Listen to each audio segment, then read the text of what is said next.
is your mind. Proverbs 20:10. Wisdom will enter your heart, and knowledge will be pleasant to your soul. Amen! Lapakan natin ang ating Diyos.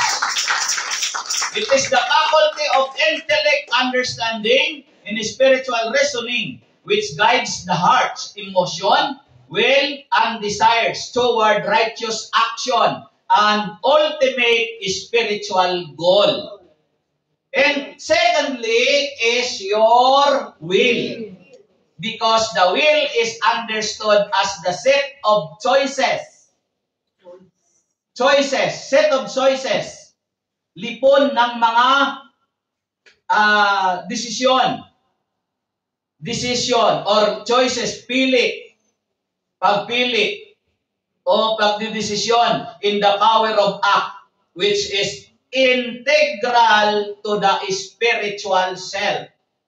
Sabi ng ating binasa sa verse 23, our reading, above all else, guard your heart, for everything you do flows from it. Number 3 is your emotion. Emotion and conscience are a vital component of the spiritual heart because they are seen as a primary way to connect with divinity, express devotion, and understand inner reality. Nararamdaman mo yung buong katotohanan. A part of the soul, mind, will, and emotion. In 1 Thessalonians chapter 5, verse 23, naway siyang nagbibigay ng kapayapaan at naway panatilihin niyang walang kapintasan ang buon ninyo. Ang espiritu, ang luwa at katawan, hanggang sa pagkaroon ng ating Panginoon Jesucristo. Diba? Sangkot yung tatlong bumubuo sa sangkatauhan. Pabanalin kayo. Kaluluwa at katawan. No? Sabi niya, naway panatilihin niyang walang kapintasan ng buo ninyong katauhan.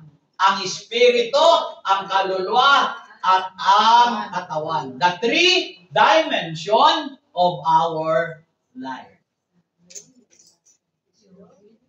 Yan ang bumubuo. Mayroon kang katawan. Mayroon pa ba kayong katawan? Amen! Anong klase ngayon ang inyong katawan? Katawan.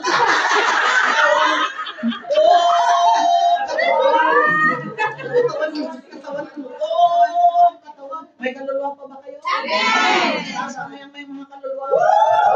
Yung hindi nagtaas, wala nang kaluluwa. Asan nga yung espiritu? Nasaan ang espiritu nyo? Kapag nabigla ka, sabi mo, hoy, lumipad ang espiritu ko. Diba? Yan ang bumubuo, mga kapatid ko sa Panginoon.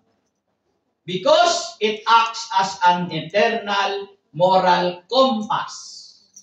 Moral compass. Yung compass, yung nagtuturo. A divine gift that allows the individuals to discern right from wrong. Amen. Amen. Amen.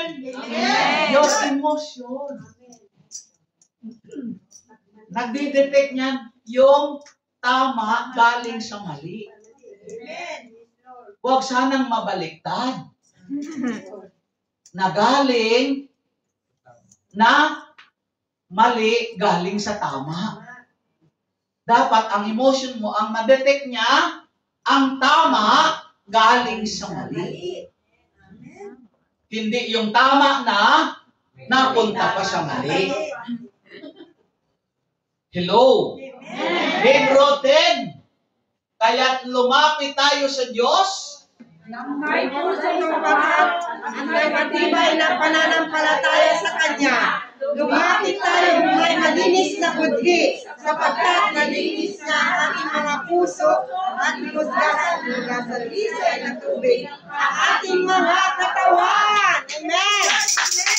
Kaya lapit tayo sa Panginoon, may nadilisay na puso. Kaya inaayos ng Lord ang mga puso natin. Kung may mga nangyayari na hindi mo gusto, may mga pagsubok, because inaayos ng Diyos ang kalooban mo. Amen. Dahil yung kalooban mo, nag-isip ang isip mo, bumaba sa kalooban mo, inanalyze ng kalooban mo, saka ngayon ibabalik sa isip mo. Dalawa sila ngayon na nag-ausap.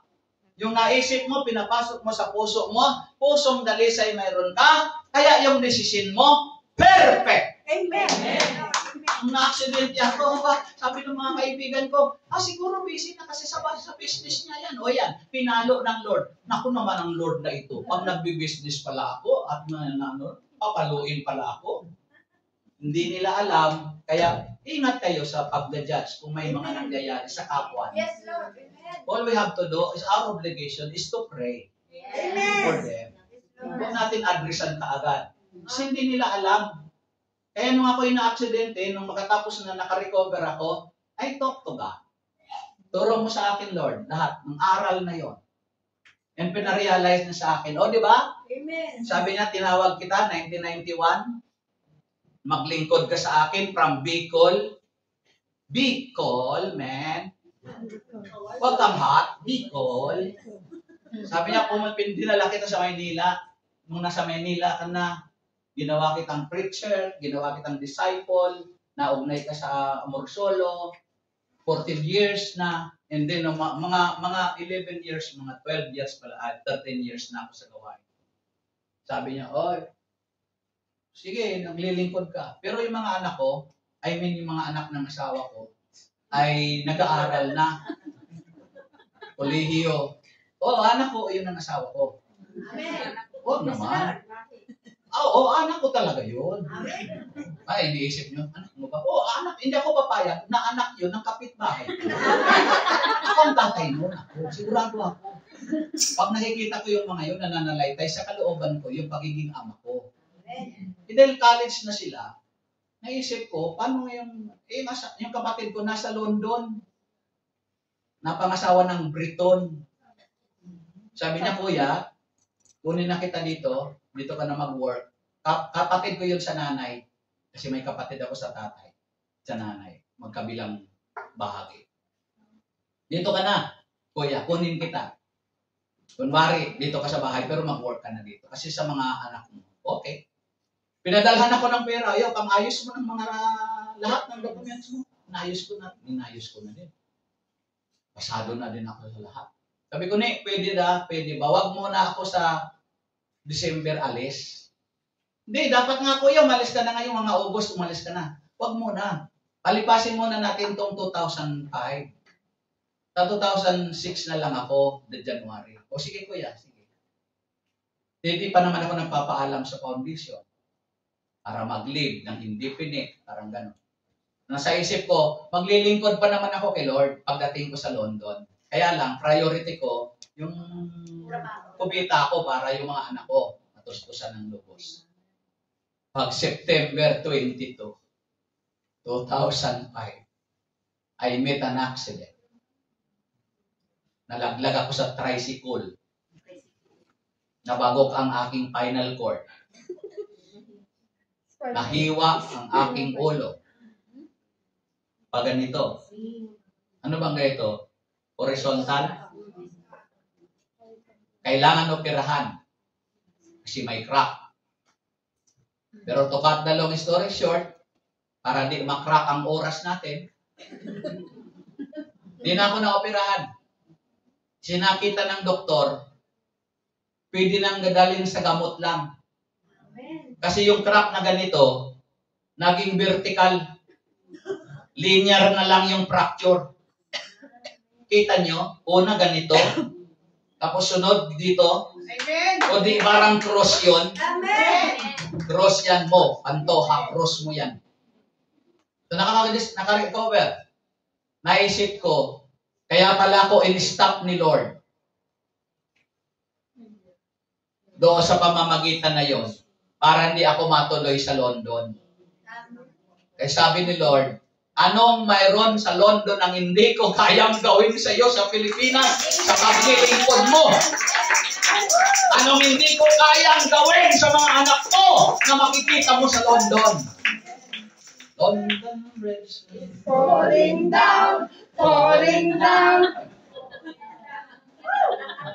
Kaya kayong mga nagbabalak pa, nasaan kayo nilagay ng Diyos? Gusto mo pang umalis?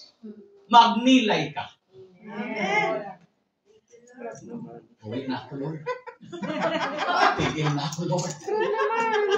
Yun ang alam nila. Akala nila busy ako. Hindi. Tinapik ako ng Diyos. Amen.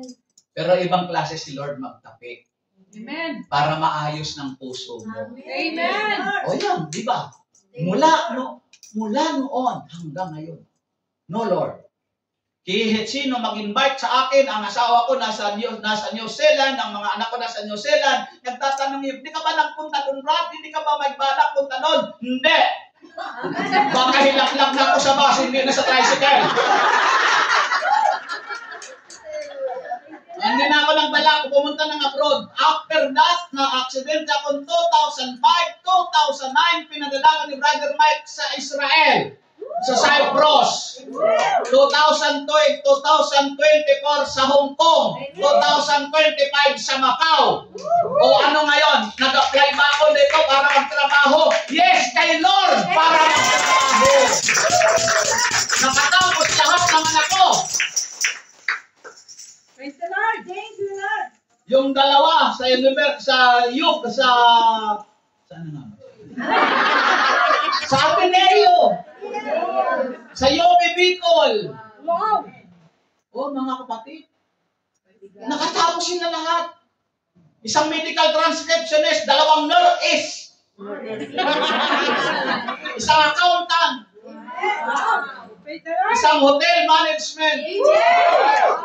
Siguro, Brad, ang ganda naman ang trabaho ng asawa mo kaya natuskusan. Kasi ano naman ang class, ang inyong allowance dito. Ay naku, kung i-reveal ko sa inyo, iiling kayo. Amen.